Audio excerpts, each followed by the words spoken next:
السلام عليكم ورحمة الله وبركاته. الفيديو بتاع النهاردة هنفك فيه كوعة المية والوصلات بتاعة المية. الكوعة دي خلي بالكم من العيوب المنتشرة في العربيات السكودا، فيها جازكت كده او جوان. الجوان ده بيتاكل فبيخلي او مش بيتاكل، هو يعني الثيكنس بتاعته بتتغير مع الظروف اللي هو بيشتغل فيها، فبيبقى فيه ليكج او تسريب من الجزء ده. فعلى حسب الحالة اللي عندك، يا اما بتغير الجوان يا اما بتغير الكوعة كلها على بعضها.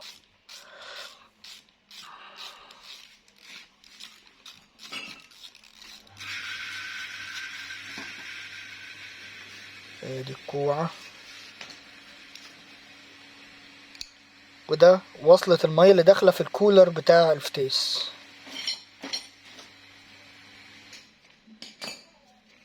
لفوا بالبنش لفوا بالبنش. ده ان واوت، واللي راكب في الفتيس ده هو الكولر. الكولر ده من اعراض تلفه ان هو العربية بتبقى مخلطة زيت، بتبقى مطحنة. ادي اهو الكوعة طلعت. لما بتطحن بيبقى عندك يعني حاجتين بتشك فيهم، يا اما كولر الفتيس يا اما العربية جابت جوان وش سلندر.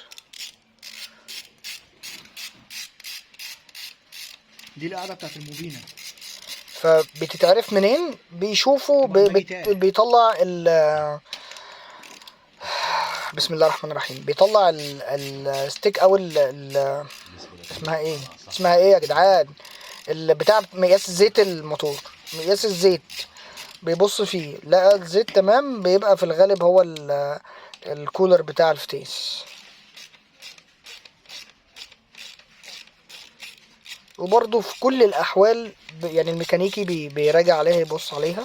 بس هي يعني العربيات دي الكولر بيبوظ فيها اكتر من انها بتجيب جوانات وش سلندر. دي قاعدة اللي كان راكب عليها الموبينة. بعد كده شجرة المية اللي تحتها دي اللي بتوزع المية على البلوك بتاع الموتور، اللي بتاخد من الترومبة بتاعة المية توزع على البلوك بتاع الموتور.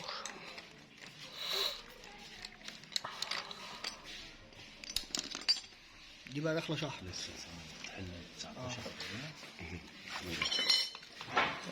هنا هي راكبة في الناحية بتاعة الكوع اللي هناك دي كبس.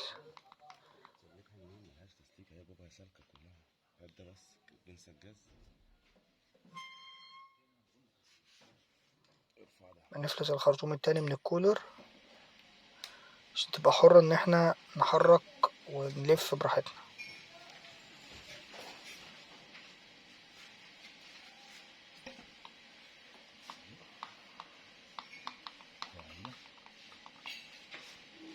الملح طبعا نخليها قفشة، هنزق احنا من الناحية التانية. طبعا احنا مش فارق معانا انها تركب تاني، احنا كده كده بنفور بس. لا اسلام، مش بالمفك فهي بتهز سنة سنة سنة سنة لحد لما الجوان يفلت وتطلع هي. لحد ما تطلع.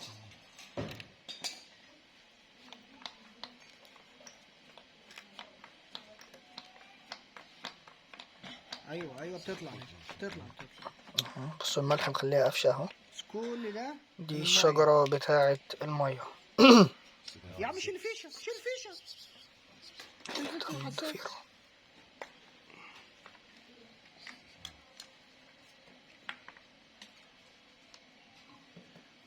دي الشجرة كاملة. تشيل بقى الحساس ده